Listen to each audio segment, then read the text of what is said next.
What is going on, everybody? Welcome back to the Trend the Jets podcast. I am your host, Will Parkinson, at Will Pod on Twitter, Instagram, TikTok, all 32 pod, TOJ Talks. Emergency podcast, one that I thought potentially could happen this year, but felt like we were like a month or two away from that. Paul Kilgallen, the other guys, Badlands Network, son, to join me. The Jets have fired Robert Saleh, have promoted Jeff Ulbrich, defensive coordinator of who calls the plays for this esteemed level defense, which I'll get into in a moment, to interim head coach. Paul, it's 10:45 in the morning. You just did a podcast yesterday saying how we shouldn't even talk about this because it's not going to happen. I'm just messing with you, but how we doing? How we feeling? What are your vibes right now? Yeah, I'm shocked, dude. I literally on a microphone with Meigs 24 hours ago saying, "Hey, let's suspend, reality for a minute and let's untether ourselves from what's really going to happen and talk about who could be a good head coach for this team." And here we are 24 hours later and it's done. And this is not what I expected to wake up to today. I actually last night I didn't watch baseball or football because it had been such a stressful Mets and Jets week that I was like, I just need a break from sports for the night. Like, let me just watch some regular TV. And I have tickets to Game 3 tonight for the Mets. So I woke up today ready to roll for the Mets, and then this just blindsides you in the morning. And so, look, man, I think initial thoughts is it felt like this was kind of already something that was in motion, and I think that we all just thought that it couldn't happen in season because the Jets are an organization that doesn't want to do that. And so when you're at that point where you feel like your guy's not the guy, but it just can't happen because of organizational principles, this is almost refreshing in the sense of they threw that aside and they said, hey, look, we know that this guy isn't the guy. Let's just go, right? And maybe we have a guy in house who can give us I don't want to say a dead cat bounce, but let's have a guy in house who can kind of give you that interim coach bump for a little while, that emotional kind of plateau that you can get up on. And we understand this window is short, so why wait? And so I think from that standpoint, it's pretty refreshing to see the Jets kind of get out of their box for a second and do something that's a little wild to try to make something happen this year. Yeah, look, I'll start with a couple different things. I think let's just work this all the way back, right? The Jets hire Salah. Someone got famous on Twitter for breaking that they were hiring Salah. Me, just only 10% kidding. But look, Are you in the bushes? No, but I mean, listen, I had like 200 followers then. It was a good time. But no, more like actual serious conversation. The Jets brought Salah in, leader, CEO of the franchise. Obviously a defensive guru, and we'll get to the defense in a moment, but this passionate, energetic guy, this young, kind of young head coach that's going to come in, coming off obviously this Niners defense, the Seattle scheme, and the whole 9 yards, really well respected by players. And I think you heard the narrative change. Look, we're not going to go down the whole Zach Wilson and Darn. We're everyone that's listening to this podcast is familiar with the entire timeline until I would say about 7 months ago. And I think last year, for the first time, I felt some cracks. The Zach Wilson stuff was tiring and taxing, man. I think it was tiring and taxing on the organization, right? Again, it's not all Zach's fault. It is what it is. We've covered that a million times. But Salah was so adamant publicly. And again, public versus the private stuff is very different. And again, I'll get into that in a second. But Salah was so adamant and so defending of Zach Wilson and asking their defense to be so perfect. And at times, blaming the defense publicly when in reality, these guys were standing on their head with basically zero chance of optimism. It's very much like the Browns are going through right now in Cleveland, where I have to literally give up zero. The Jets gave up 3 points in a game on the road against a division rival and lost. That's insane. So I felt some cracks a little bit there. It felt like a lot of scrambling, and obviously when they acquire Rodgers, kind of everyone was like, all right, let's coach up the defense. The offense will get itself figured out. And we know what happens, obviously, and we're back to Zach Wilson and everyone's familiar with the story from last year. This offseason, the article from The Athletic comes out, and I know a lot of Jets fans didn't want to hear it at the time, and I understand why. Fan is short for fanatic. You don't want people criticize, you don't want some guy from the outside coming in and me telling you, Paul, your wife does this, your kids do that. It's nah, dude, that's not how it works. I get to say it, you don't get to say it. So I get it, right? And that was fair and all that stuff. That said, a lot of that stuff in there was extremely concerning to me because I felt like a lot of what made Salah who he was supposed to be as the Jets head coach leader, energetic, accountable, all these different things where, hey, put it on me. I'm the CEO of this organization. The organization is going to lift you up. All that stuff, all that coach's jargon. Um, Salah's obviously had lost power in the organization. Between Rodgers, Douglas, Woody, et cetera. Woody's obviously back and very involved now. And then he kind of turns to this year, right? And Paul, I'll let you go in here in a second, but I think the biggest concerning thing for me was at times the energy levels from Salah. He's talked about it, right? Hey, man, I can't be the defensive coordinator that I was, where I'm, rah guy, and I think that's bullshit. And I do, and again, it's hard to be rah when you're losing, but it's also really easy to be rah when you're winning. And it goes both ways, right? And you don't always just want to see the fired up guy on the sidelines when you're winning. Sometimes you need a kick in the ass when you're losing, holding guys accountable. And the press conference stuff got really bad the last, I would say, all throughout camp, but the last 6 weeks, to be frank with you, like you've talked about it yesterday, Connor and Joe talked about it. The answer sucked. I mean, I went on a rampage yesterday because I felt like the easiest thing for this organization to do would have been Robert Saleh to come out Sunday after their loss, take a deep breath, take 30 seconds to yourself and come out and go, hey, coach, what happened today? The normal answer. You know what? I didn't think our performance was good enough today. It's unacceptable. The first half can't happen. It won't happen again. We're going to get this right. I know it's hard to trust us and ride with us right now. We're struggling a little bit, but it's going to come to fruition, and we're getting closer. And I know it's hard to feel it, but that second half I think can catapult us into a rivalry game against Buffalo, and we got to get this right. Instead, it was excuse making.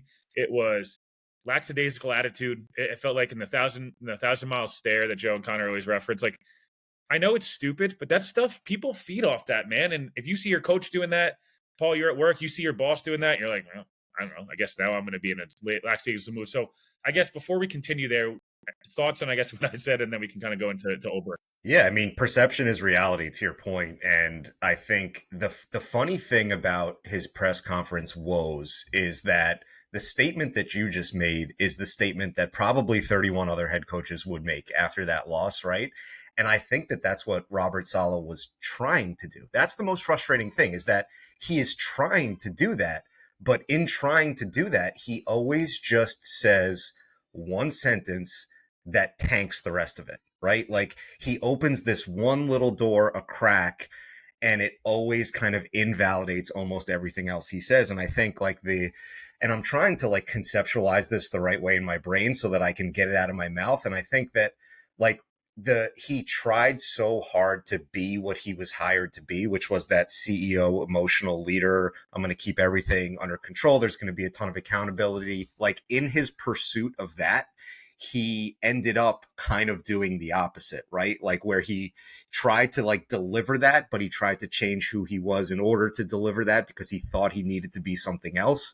And it ended up just kind of mangling the whole thing along the way, where, in San Francisco, he was this guy who was jumping around, screaming, going nuts on the sidelines. And we saw that at times with the Jets.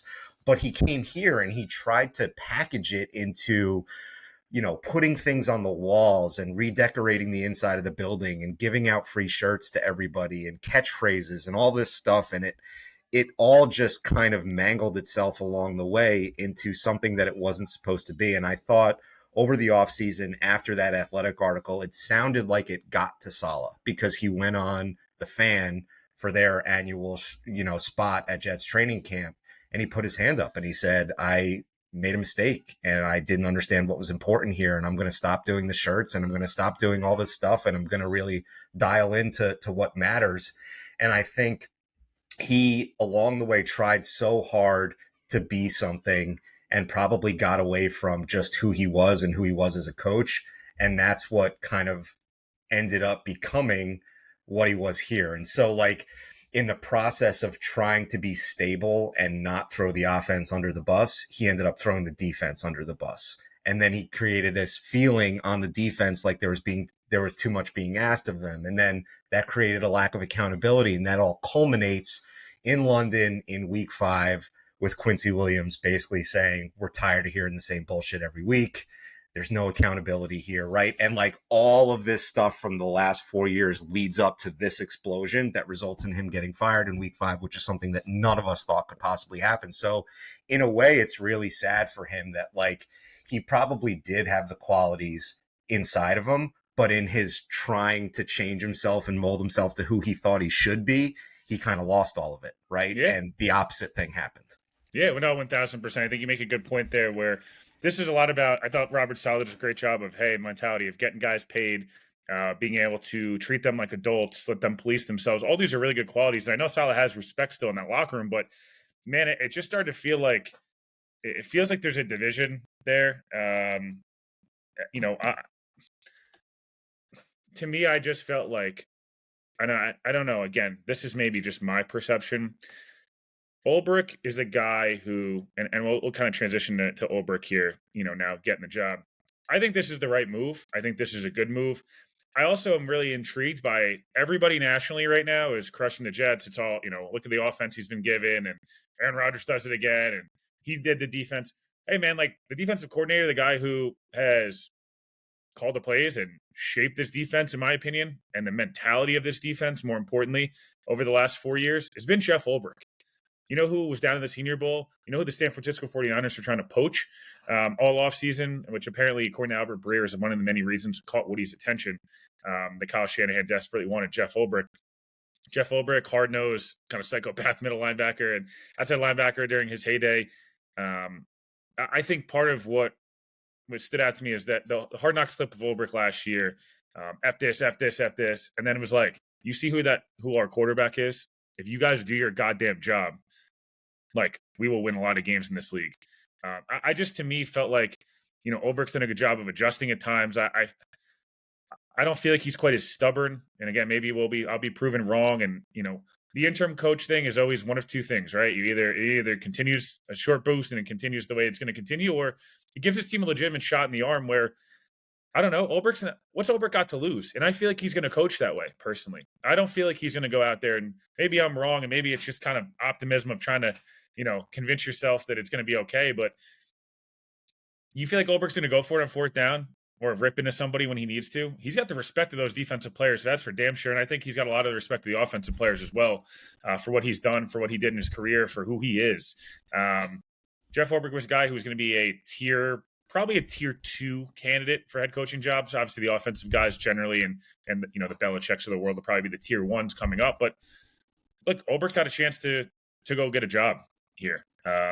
He wanted to be a head coach badly in this league. The Jets go and make the playoffs and go on a little run here, he'll be the Jets head coach moving forward. And I don't think that's lost on him. I don't think he's a guy that is going to take this opportunity lightly. And I think it's a guy, you know, a lot of the Jets players found out when we did. You know, they found out the same news dump as us. So, you know, Paul, again, I don't want to put lipstick on a pig here, but I actually feel like if you don't think this makes you feel more confident going into Monday night, think you're a little bit. I think you're a little bit crazy. I don't think this is oh man, they fired Woody, like I'm quitting on the season. I think this is like, oh man, like we have got to win football games here. There's no more. It's only week 5.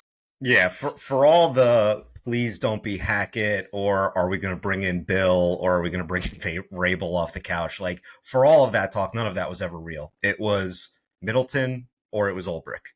And I think the right choice was made based upon everything you just said. What you have in Middleton is a guy that I think everybody respects. That would be kind of a Rich Bisaccia situation where you get things moving in the right direction, right? But is Middleton an up-and-comer? No, he's a steward, right? He's a steward until the end of the season. What you have in Ulbrich is a guy who felt like he was wronged at some point. He is motivated because he is an up-and-comer and he does have a future as an NFL head coach. And he probably was going to have a hard time getting a job in the next offseason because, like you said, he's a tier 2, mostly because the trend in NFL is not to hire defensive head coaches. And if you talk about just who's going to be available next year, who's a defensive head coach, you're talking about Bill, Vrabel, and Ulbrich. And there's probably one that's going to emerge this season from a good NFL defense, right? So you're talking about 3 or 4 in that pecking order. And really, you're only going to get 1 or 2 defensive head coaches hired. So he's probably not getting a job in the offseason. So what you have now is a guy, like you said, who's a psychopath, but who also has extreme motivation because of everything that happened in the offseason and because of what his future prospects look like. So you have a guy now who gets, you know, 11 games essentially or 12 games rather, to interview for his NFL future with a group that he already knows, with a quarterback who's a Hall of Fame quarterback. And it's like a pretty good situation for Jeff Ulbrich, right? And to your point, I think that, you know, going back to what I said about Salah, he got away from what made him good, was like this aggressive, emotional guy. And I think what we've seen just in a defensive vacuum from Jeff Ulbrich is the ability to, number one, script a good start to the game from a defensive point of view. Number two, when it's not working, to adjust on the fly and be aggressive and dial up a blitz at the right time and kind of pull the right levers and dials at the right times.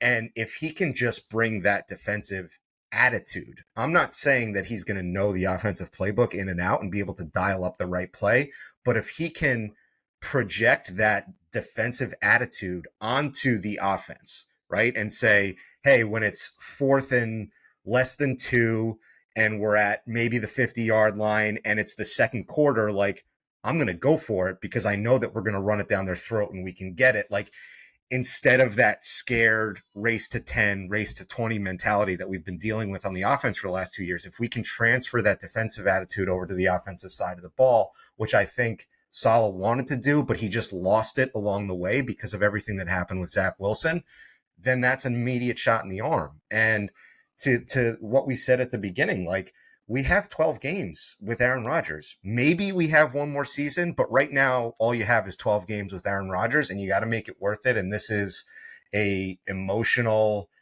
boost in the arm that the team's going to get. And, you know, some people are saying, well, it's weird. We're playing for first place on Monday. Why would you fire your head coach? I think that's why, right? We're playing for first place on Monday and it's not working with Salah. So let's make sure we get first place on Monday, because if this team doesn't come out biting people's faces off on Monday, I'm going to be surprised. Like, they're going to be insane on Monday. They're going to be frothed up. They're going to be flying all over the place. There's already some bad blood between this team and Deion Dawkins and everything that's been said in the offseason. So, like, let's come out there. Let's be insane on Monday night. The stadium's going to be insane. Like, let's go. Yeah, I guess we'll finish with this. Look, Salah had some nice moments here. He had some big wins. By all accounts, a good dude. And, you know, again, the Jets firing a guy 5 games into the season's first time in Woody's ownership, but it's a joke, right? Obviously, like, I get it. Like, the optics are bad, and the defensive guy and the offense is the problem, and all that stuff. And how's Hackett keep his job? Like, those are all conversations for later in the week, and I totally understand, and, you know, where people are coming from. But I guess I'll just kind of leave you with this, where I'm at least of the opinion personally that this got to a point where Sunday afternoon, and again, I keep harping back on this, and Connor had a good tweet about this earlier in the day, reacting to this, and Joe and Connor talked about it, but the energy levels on the sidelines, you could not risk fully losing this locker room. And I felt like the locker room wasn't lost yet, but it certainly shit felt like it was getting damn close. Felt like, you know, the pressers from guys were starting to get a little more feisty. There was a little, you know, media's against us, everyone's against us. And maybe they are, maybe they're not. And, you know, I guess everyone's got their own opinion. But to me, this felt like Woody making a decision of, if this doesn't get fixed now, the Jets can't go now. And they couldn't have gone 3 more weeks, gone 1-2, and gotten destroyed on prime time twice against 2 teams that they should be able to beat, and go, oh my God, we're 2-5 or 2-6. Then what's firing the coach do? You basically have to win out to make the playoffs. This is should have probably done it in February if you were going to do it, or rode out the season. But the way things have started, where it's like the energy levels are not the way they need to be. They're not starting fast enough. There's a lot of issues in terms of penalties, like a lot of direct reflection on coaching. Again, I don't know how you fix the Hackett problem other than firing. I mean, it just doesn't seem like that's going to be the case. Maybe we'll get that firing today too. But if we don't, this was the next thing you could do other than trading for Devontae and getting Reddick in the building. And at least for right now, I think this is probably the best thing they could have done, at least short-sightedly. This is all short-sighted though, right, Paul? Like, at the end of the day, if this thing was going wrong, it was going wrong, and now they're all gone. at least try it out and see what happens. But I guess any final thoughts here? Again, quick 20 minutes on the Jets firing Robert Saleh, promoting Jeff Ulbrich. Tuesday morning here. Again, there'll be more on the feed later today from Joe and Connor. Obviously I'll have my stuff later in the feed this week and all that stuff. But any final thoughts here before we wrap? Yeah, I'll say it like this. I am a fan of following your gut. And whoever's call this was, whether it was Joe D or Woody, not that Woody has a good track record with gut, right? But from a general standpoint, kind of in a vacuum, like let's put the Jets aside for a second. I am a fan of when you know something's wrong, following your gut. And to the point you just made, if you wait 3 or 4 more weeks and you were right about your gut that this isn't working, the season's gone at that point. Now you're scrapping and you're clawing just to try to stay relevant and maybe sneak in with a wild card and just hoping. You're just on hopium at that point of maybe we can salvage something. So if somebody, whoever made this call, if your gut was saying there's something wrong and we have to make a change, this is a bold move of following your gut before conventional wisdom would say to do it. And I'm a fan of that in general, right? If you know something's wrong, make a change, do something about it. Don't sit around and wait until the entire world knows what you have to do. Just do it, right? And so as far as firing a coach in season goes, I think too early is better than too late. And I think for that reason, I'm happy with the move. Maybe I'm in spin zone here. Maybe it is whatever. Maybe I'm excited about being at the game on Monday. I don't know. But I feel good about this, and I'm excited to see them come out on Monday. That's going to do it for today's TOJ pod. Again, Paul had an episode out of the other guys yesterday up on the Badlands feed. My TOJ pod from last night, recapping the Vikings game, is up. Joe and Connor will be back later on the feed. Again, both, I have a lot of respect for Robert Saleh. It's a shame it came to this. I think we're all shocked by the news, but we think we're both trying to take the positive approach that something had to be done. And this was really the only move outside of firing Hackett, which did not seem likely. Appreciate it for listening. We'll talk to you guys later this week.